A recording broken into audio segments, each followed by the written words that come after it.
አርሲ የተደረገው ድርጊት ትክክል አይደለም።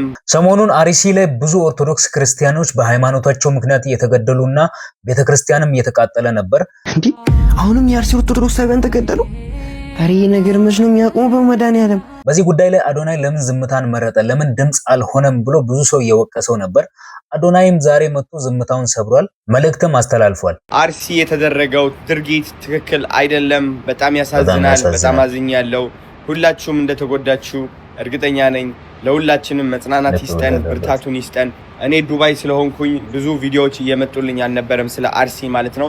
ላይቭ ገብቼ ትናንትና ማታ ነው በጣም ብዙ ሰዎች አርሲ ያሉ ሲጽፉልኝ ምን ያህል ሲሪየስ እንደሆነ ያወቅኩትና ቆይቼ ቪዲዮ ስለሰራው በጣም ይቅርታ አድርጉልኝ። አርሲ ለሚገኙትና መላ ኢትዮጵያውያን መጽናናትንና ብርታትን እመኛለሁ። እግዚአብሔር ደግሞ ደርሶልን ሰላም፣ ፍቅር እንዲያሰፍንልን እጸልያለሁ። እወዳችኋለሁ። በርቱልኝ፣ ጠንክሩልኝ።